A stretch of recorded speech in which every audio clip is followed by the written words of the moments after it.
spectacularly well is right alongside me. Please welcome Sean Lappett. Sean, get up. George, thank you very much indeed, and lovely to be at Throckmorton for Vulcan's first display of her final season flying. It's a salutary moment, really, at the end of this year, when she lands for the last time, which is sometime in October. That will not only be, we shall never see another Vulcan flying again, but we shall never see another four-digit British-built aircraft flying again. So it's worth thinking about. That's one of the things that Vulcan has done. Was the long owner of the British-built four-digit aircraft.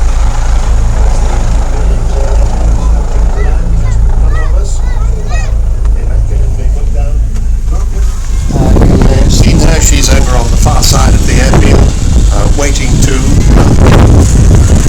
So Vulcan, she represents the very best imaginative, thinking out of the box virtues of aeronautical design and engineering. We reckon she represents the best of the great British people, and she does have the spirit of Great Britain painted on her nose. If this is the only air show that you're going to come to this season, this then will be the last time you'll ever see this extraordinarily beautiful machine. She is the most popular aeroplane in the country. At last year's Farnborough Air Show, they polled 16,300 Facebook followers to find the most popular flying display item. She came top. 5 weeks later, the readers of the Bournemouth Echo voted her top. So, she is the people's aeroplane, no question about it. And the extraordinary thing is that the United Kingdom, perhaps I should say, love her so much that they, in one way or another, something like 22 million pounds, 22 million pounds, which I think is quite a extraordinary reflection of how much 22 million people have indeed seen her while she's been displaying, so you could say it's a pound per smile. She's still costing £2 million a year to run, £38 a week just has to raise. It's always been a struggle. She's not funded by the government, obviously, and she belongs to the Royal Air Force. So, when you get the chance, do go and see the Vulcan Club stand, which is off the left end of the display area. And you'll see their pennants there. Do please go and see them. They'll be able to put you in touch with how to keep in touch with the Vulcan, the website, vulcantothesky.org. And they've got an amazing raffle running there. I'll tell you more about that in a moment, but the tickets are £2 each and some really fantastic prizes, including flying with the Vulcan. Now she is just lining up to our left at the moment with Kev Rumans, the man flying her today. He's the co-captain. The other co-captain is Bill Ramsey, and there's a third member of the crew, the air electronics officer, and that's Phil Davies for today. So as she comes running in from our left, starting to accelerate, she's coming in quite slowly. You can see, I can see as I look straight to our left, you can see how strong the wind is from her right. She's quite drifting significantly, yawing to the left. Here she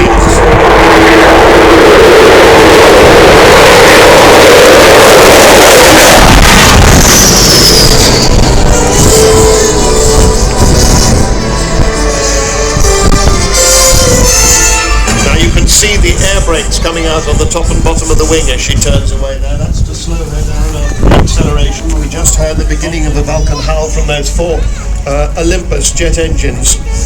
About £16,500 of static thrust from each of those, £65,000 in total.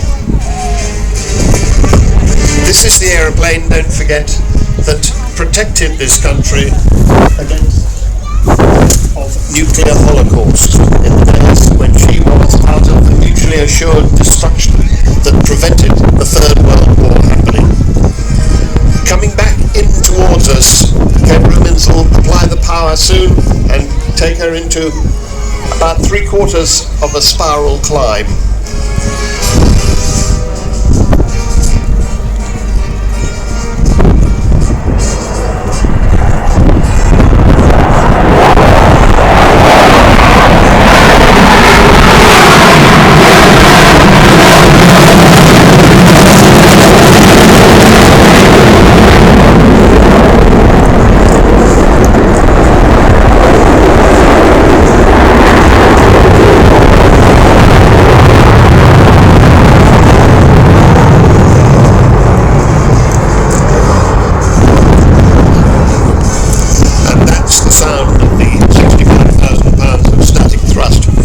Was intended to carry an amazing bomb load after she stopped bomber, when she handed that responsibility over to the Royal Navy. She became a conventional bomber and she was able to carry 21 1,000-pound bombs in a huge bomb bay, which we shall see later. But as she comes by next time, you'll have noticed that the wheels have come down, all 18 wheels. And that's just to show what she looks like with the wheels down, because sad to say she won't be landing here today. There isn't quite the runway for it, but this is what she would be looking like if she were coming in to land.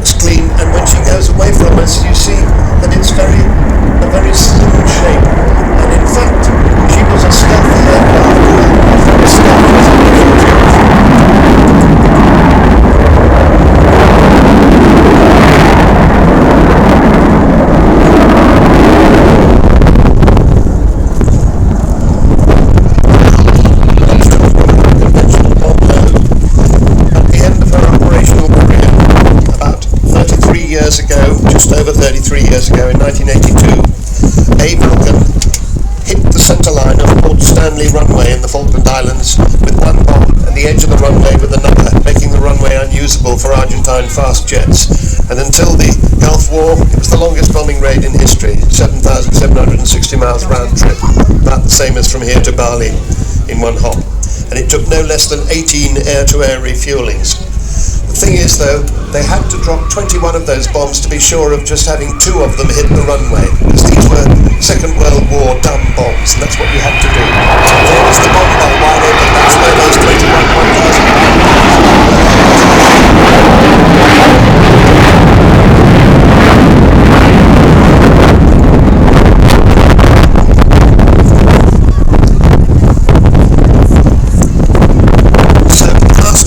of her life in the Royal Air Force.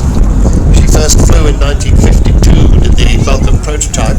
The last few years there was just this one aircraft, this particular aircraft, that was the Vulcan display flight, because the people did not want to let Vulcan go. Eventually the Royal Air Force had to retire her, and she was retired in 1993. And then 2 people decided, basically, well, a lot of people decided, but 2 particular people decided that she ought to be preserved, and if possible preserved in a flying state. As she comes by this time, watch those bay doors closing. See that area that held the 21 1,000-pound bombs, and the doors are now closed. So in the 1990s, David Walton and his family, who bought this aircraft from the RAF and also Dr. Robert Fleming, decided that he would form something that eventually became the Sky Trust to keep this magnificent aeroplane flying.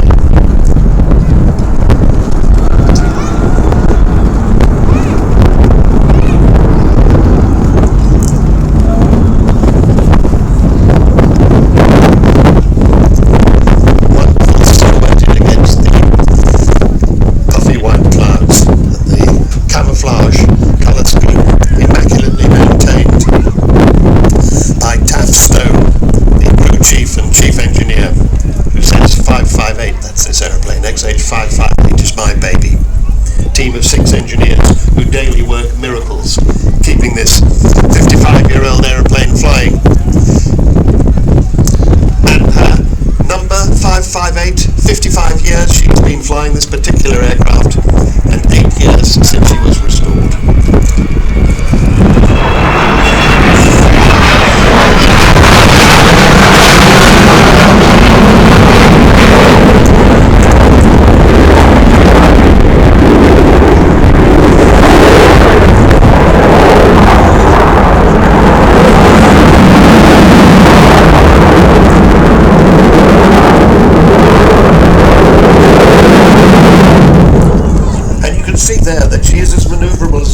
control yoke that most bombers have.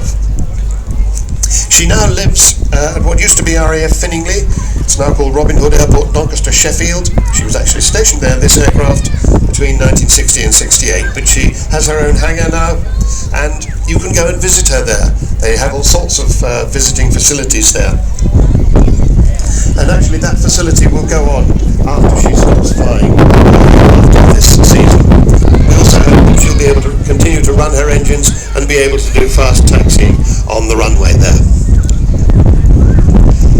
So I think she's coming in now for her final pass, and we may be able to reflect a little of what happened in 1982, as I said, just over 33 years ago, when she got those 21 1,000-pound bombs on the Port Stanley Airfield runway. We hope to be able to give you a little bit of a representation of that.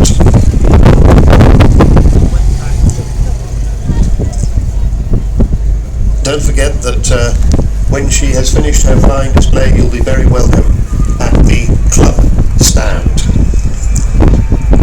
Please do go and see them.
All of the fibre goes to the Vulcan to the Sky Trust. Obviously you've got to have the permission of the person who pays the mobile bill. The Trust will acknowledge your gift, thank you very much, and ask if you want to gift aid. Or you can just go to the website, vulcantothesky.org. I said I was going to tell you about the raffle that's available. There's a lovely, is that a hare going galloping by? It's a deer. It's a deer. Yeah. Oh, well, there goes John Petey. I managed to track it down. That's an amazing way to go deer stalking in a chipmunk, isn't it? Quite extraordinary. I've got to say, Sean, that was just magnificent. I've seen the Vulcan as much as you have, but every time is a real treat and a pleasure. Well, let me say to people that if you want to go and buy a raffle ticket at the club stand, the first prize is being in Vulcan with Martin Withers, the man who bombed the Vulcan Islands, who's the chief pilot, and doing a fast taxi run. You get to be in the co-pilot seat, and you get